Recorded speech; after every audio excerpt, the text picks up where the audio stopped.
Muy buenas, bienvenidos, bienvenidas a un nuevo vídeo en Proyecto 3F.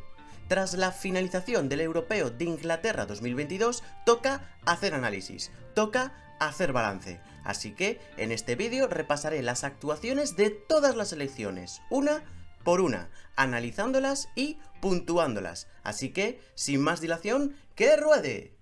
Y empiezo por la selección de excepción, Noruega. El combinado de Martin Sjögren, en el cargo desde 2017, llegaba a la cita europea como una posible alternativa al título, sobre todo viendo su potencial ofensivo. Reiten, Engen, Manum y sobre todo dos estrellas mundiales como Hansen y Hegerberg. Desde luego, por nombres asustaba.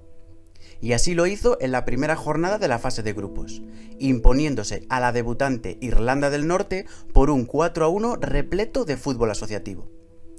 Pero, como ya aconteciese en 2017, Noruega terminó decepcionando.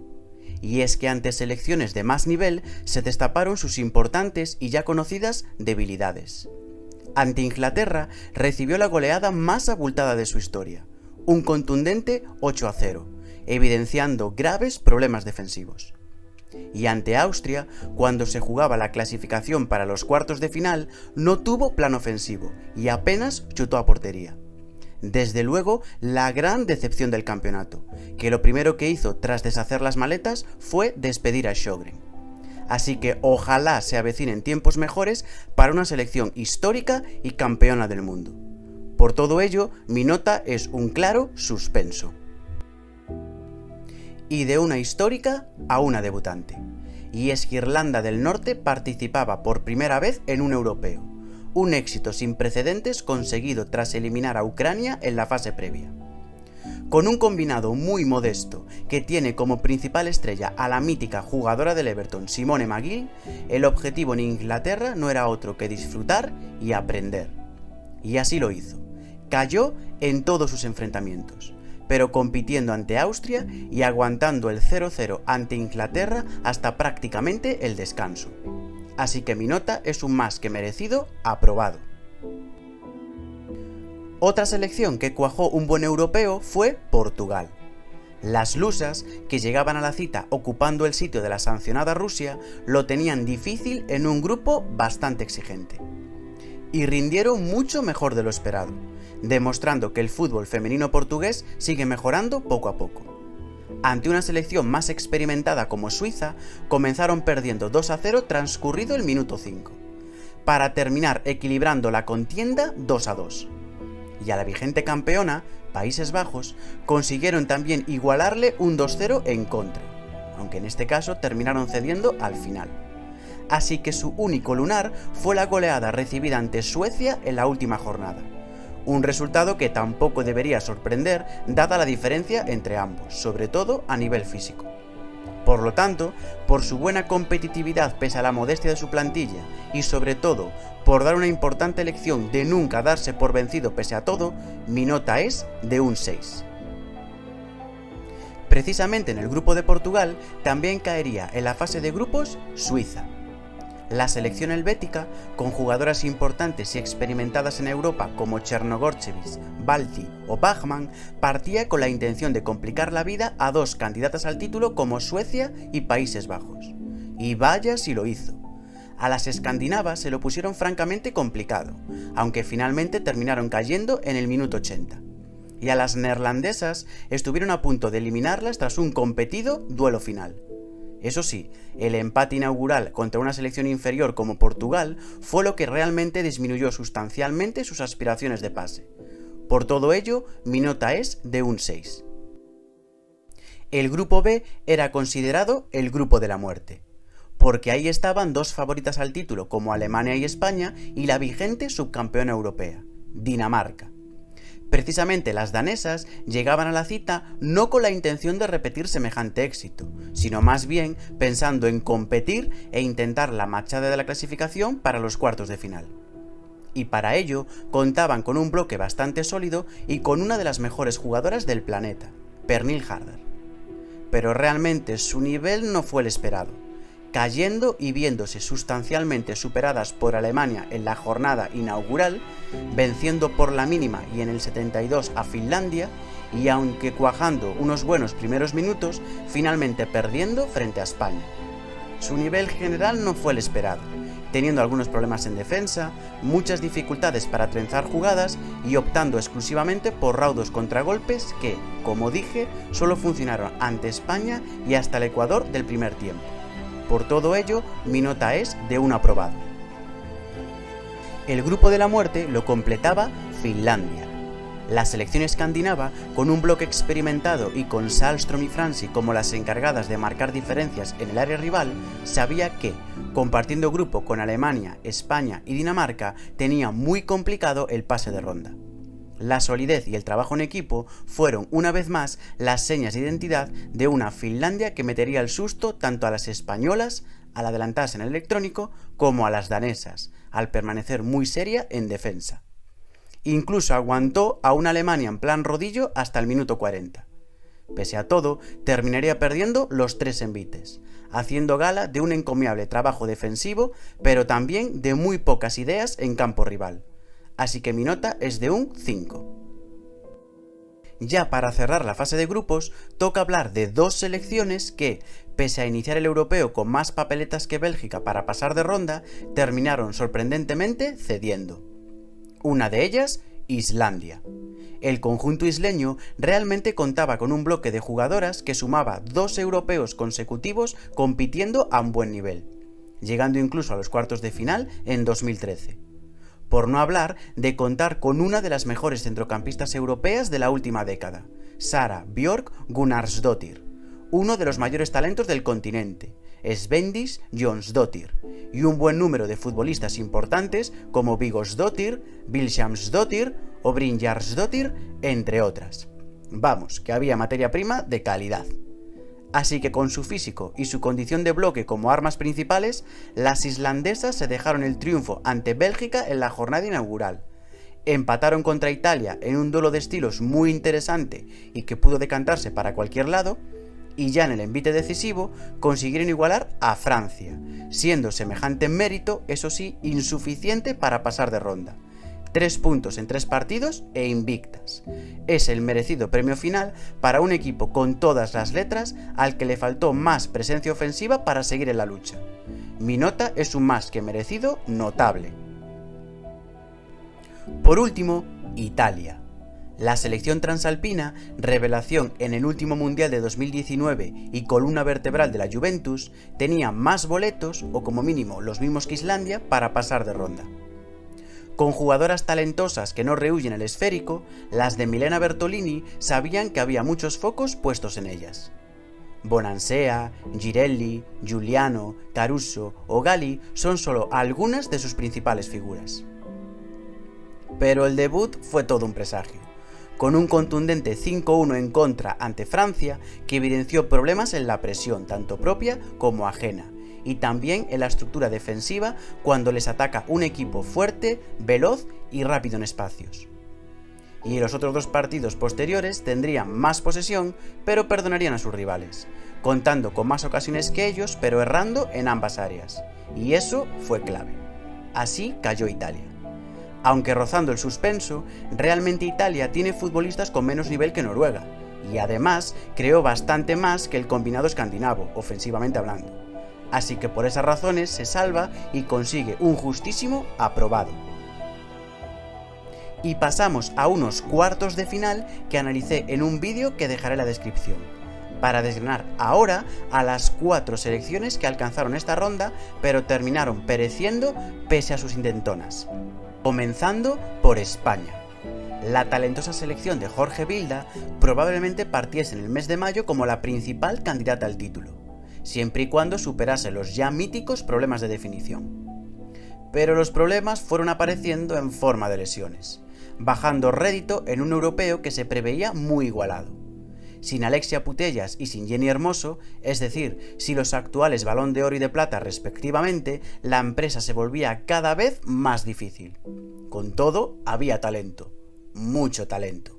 Las jóvenes Patrick Guijarro, Aitana Bonmatí o Mariona Caldentey se echaron a la selección a la espalda, siendo claves para la remontada final frente a una Finlandia que rozó la heroica al iniciar el europeo ganando 1-0 en el primer minuto. Eso sí, Pese a acumular mucho más balón que sus rivales y el esperado y atractivo fútbol asociativo en su máxima expresión, los lanzamientos siguieron escaseando y los problemas defensivos apareciendo. Bajo estas premisas, se perdió ante una Alemania que jugó a lo que quiso: ceder balón, esperar y aprovechar sus opciones. Y se consiguió evitar la eliminación ante una Dinamarca que causó estragos hasta el Ecuador del primer tiempo. Pero, con todo, España seguía en liza y se metía en unos cuartos de final donde esperaba una de las selecciones más en forma, la anfitriona Inglaterra. Todavía sin un once claro, las españolas desafiaron la lógica y firmaron en la primera ronda vida o muerte su mejor partido del torneo. Y de largo. Minimizaron a Inglaterra, olvidaron todos sus problemas previos e incluso se avanzaron en el electrónico. Pero la fortuna no estaba del lado español. Inglaterra forzó la prórroga y ahí, con el aliento de su público, resultó vencedora. Cruel final para una España a la que puntuó con un notable, probablemente influenciado por ese último gran resultado. Pero es que es en esas rondas donde se demuestra el verdadero nivel. Otra selección que forzó la prórroga fue Países Bajos. Sin Sarina Wiegman en el banquillo, con Miedema perdiéndose en Vitesse y Martens out del torneo antes de los cuartos de final, la vigente campeona llegaba con muchas dudas. Además, y pese a la brillantez de su potencial ofensivo, con Van de Donk, Ruud, Grenen, Spitze, Damaris y sobre todo las citadas Martens y Miedema, las lagunas en defensa, un banquillo muy verde y el cada vez más lejano estilo combinativo que le permitió gobernar Europa en 2017 dificultaban la tarea todavía más. Y así se reflejó en el terreno de juego. Pese al meritorio y luchado empate contra Suecia, selecciones a priori inferiores como Portugal y Suiza le pusieron realmente contra las cuerdas. Las lusas igualando un 2-0 en contra y las helvéticas compitiendo a un nivel muy similar. Pero, por fortuna para ellas, terminaron solventando ambos envites y sellando el pase a los cuartos de final. Unos cuartos de final en los que se mediría a una de las favoritas al título: Francia. Aguantando las continuas acometidas galas en el primer tiempo gracias a las estelares actuaciones de Van der Graag y Van Domselaar, tendría más balón en el segundo periodo, aunque casi con el mismo pobre resultado en área rival. Al final, y pese a forzar la prórroga, Francia terminó decantando la balanza merecidamente, y terminando así con el sueño neerlandés de revalidar su título. Por todo lo analizado, mi nota para Países Bajos es de un 6. Para finalizar la ronda de cuartos de final, queda hablar de las dos selecciones revelación de este europeo. Y comienzo con Austria. El conjunto austriaco, en su segunda participación, contaba con el mismo sólido bloque que alcanzase unas sorprendentes semifinales en 2017, pero ahora todavía más experimentado. Y fue precisamente ese trabajo en equipo, esa solidez y ese saber hacer en cada momento lo que permitió a las de Irene Funer dar la cara ante selecciones candidatas al título, eliminando a Noruega en la fase de grupos y dando la cara hasta el final ante Inglaterra y Alemania ya en cuartos de final.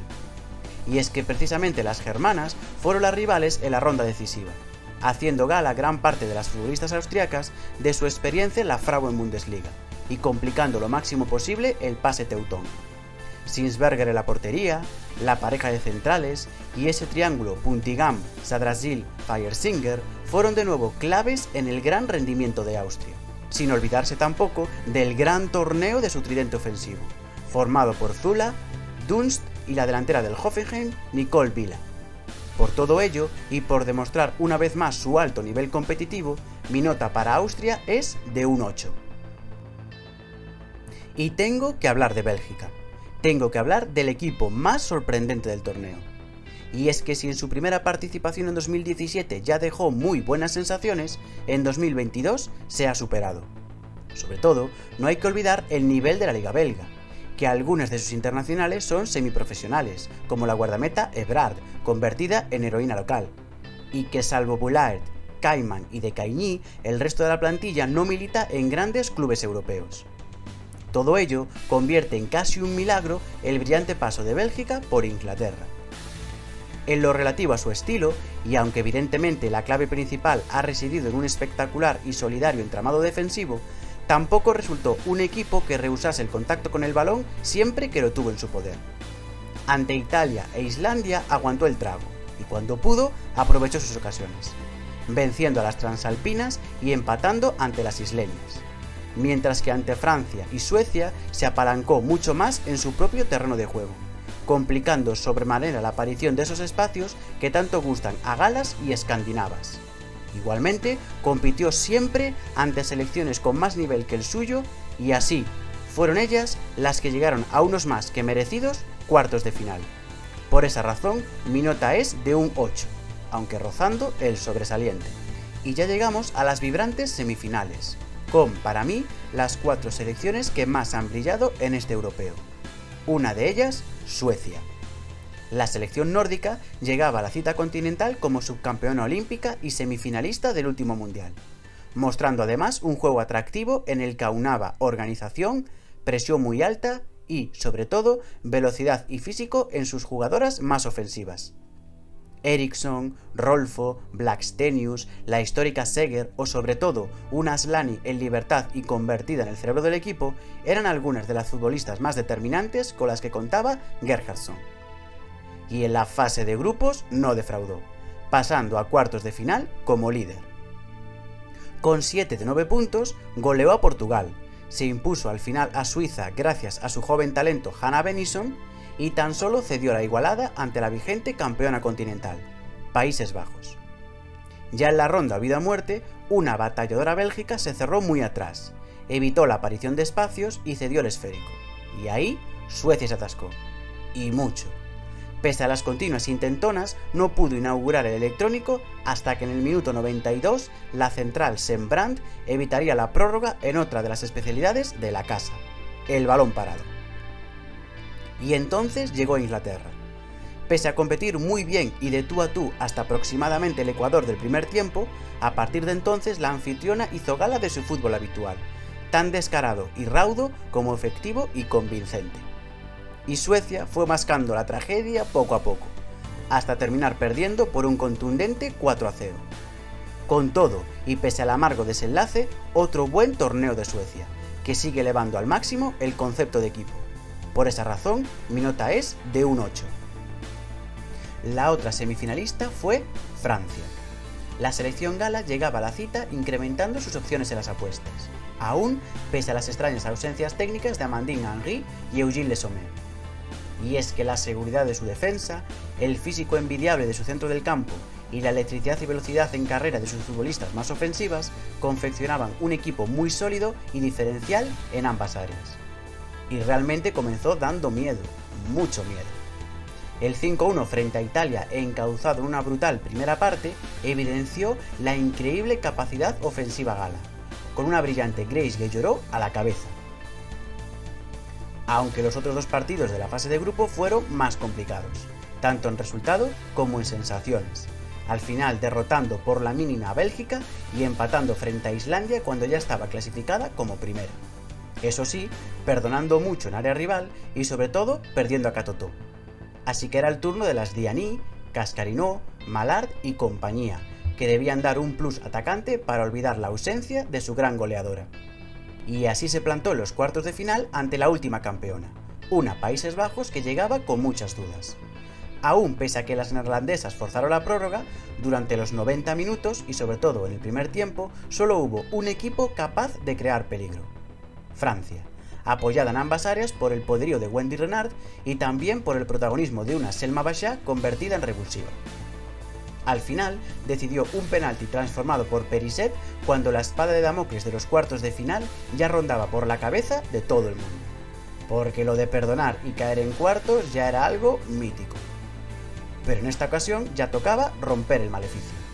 Francia pasaba así a semifinales, donde se enfrentaba ahora a una Alemania siempre competitiva. Y lo cierto es que en la penúltima ronda Francia lo pasó mal. El ritmo lento y la incesante presión alemana la maniató, y solo en contadas excepciones consiguió trenzar jugadas de peligro real, exceptuando los balones parados rumbo Renard. Aún y pese a Diani, las francesas caían en semifinales. Por todo lo analizado, mi nota es de un 8. Llegamos a la final de un europeo muy justo en cuanto a resultados. Inglaterra y Alemania, la anfitriona y la sempiterna ganadora, se enfrentaban en el duelo decisivo, en el todo o nada, y empiezo por la subcampeona, empiezo por Alemania. El equipo teutón no llegaba a la cita continental atravesando precisamente su mejor momento. Pero bueno, eso ya es algo habitual. Con las importantísimas bajas de Jennifer Maroš-Zhang y Melanie Leupolz, con claros problemas para confeccionar una defensa de garantías y con un juego colectivo que brillaba por su ausencia, solo las individualidades parecían salvar a la 8 veces campeona de Europa. Eso sí, por calidad y cantidad de talento seguía siendo temible. Con Magul, Debridge, Oberdorf, Hood, Bull o Pop, un banquillo más que envidiable y una brillante vitrina, nadie las daba por muertas antes de tiempo. Y bien hicieron, porque fue echar a rodar el esférico, fue ponerse esa camiseta blanca y empezar a arrollar. Su primera víctima fue la vigente subcampeona de Europa, una Dinamarca con la que tenían cuentas pendientes. Pues 4-0 final y gracias. Luego vendría España, quizá la favorita a las apuestas, a la que cedieron el esférico y ganaron aprovechando sus ocasiones y formando un muro casi infranqueable. Ya clasificadas como líderes, igualmente golearon a Finlandia para terminar la fase de grupos con 9 goles a favor y ninguno en contra. Ya en cuartos de final, la siempre correosa Austria las puso en ciertos problemas, demostrando su experiencia en la Frauen-Bundesliga. Pero, exceptuando ciertas acciones aisladas, peligrosas eso sí, pero aisladas, Alemania volvió a controlar el encuentro, matándolo gracias al bloque e individualmente hablando, al enésimo buen encuentro de Magul, a la inteligencia de Pop y a Bull, elegida mejor jugadora del partido. Ya en semifinales esperaba el físico y la potencia de Francia. Aunque el duelo frente a las galas fue muy intenso y rico tácticamente, a medida que pasaron los minutos, el equilibrio alemán fue imponiéndose poco a poco. Hasta que Pop, sí, otra vez ella, allanó el camino hacia la gran final con un doblete. Desde luego, la veterana e histórica delantera del Wolfsburgo se ha resarcido de todos los europeos que se había perdido hasta la fecha por lesión.